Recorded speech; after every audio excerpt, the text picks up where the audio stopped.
Hey there, Squirrel Army! How's it going? Today, I want to talk about pit offerings and how good I think it is. You can join the Squirrel Army by subscribing. Alright, so it's land that enters tapped, and when it enters, you can exile up to 3 target cards from a graveyard. So that's alright. So it's pretty much like Bojuka Bog, but it's for any color. It taps for colors, and you can add 1 mana of any color of the exiled card's colors. So it can fix you colors. I'm not a huge fan of these cards that, they only do something when you play them or whatever, but they are good value straight away, so that is good. I think 1 mana to exile 3 cards or 1 mana to exile somebody's entire graveyard is still pretty good value, so there is that to be said for that effect, because again, you'd probably play 1 or 2, 3 or 4 mana to exile somebody's graveyard, or even exile a couple cards from their graveyard, or even exile 1 card from their graveyard. So that's not that bad of a rate. So, and just being able to be in any colors is pretty darn decent. So yeah, every color now has Bojuka Bog, or effectively a Bojuka Bog style of an effect, which is pretty good, because again, we all need to deal with the graveyard player, even when it's me sometimes, and I'm a bit sad when I go, oh man, now I can't do anything, or whatever, but still, it's just one of those things, because again, you can't let people just run away with the game and win the game, but I do prefer the ones that are just their lands, they do tap for mana and stuff, and then you can sacrifice them or whatever to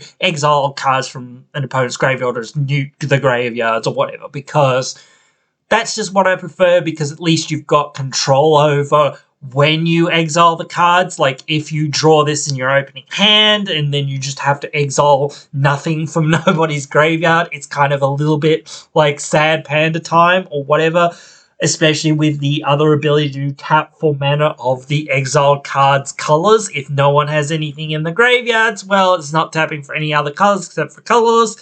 So, yeah. Again, it can go in 4 and 5 color decks, which is pretty darn good. So, again, it can go in for any deck, any combination of colors, which is just really good. So, I do think a lot of people will be picking this up and using it in a lot of their decks just because of the versatility and the fact that it's not just a black land, which is Bojuka Bog's big thing. You only really play it in mono black-ish decks, I would say, for the most part.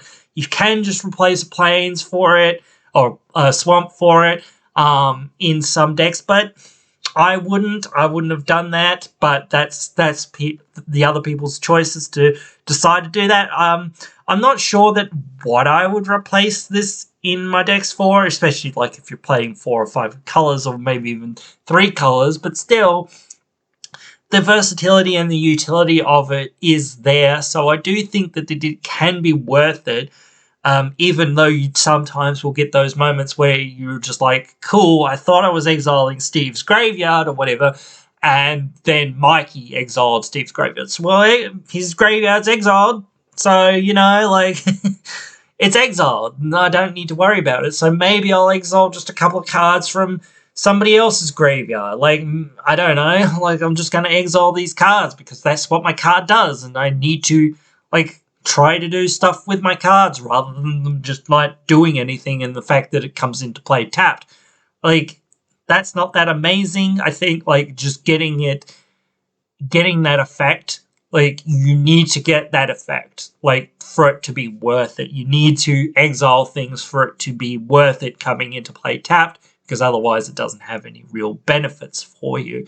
So yeah, that's where I am with that. I think it is pretty decent, as sort of said, and the fact that it can go in any color is super, super good, as I sort of said, but I don't think I'll be one to play it. I'm pretty sure, as I sort of said, a lot of other people will probably be ones to play it because it's just better Bojuka Bog. Even in mono black, I don't know, because it's tough. Bojuka Bog exiles all the cards from their graveyard, but sometimes that's only 3, sometimes that's only 2, sometimes it's only 1, sometimes it's none.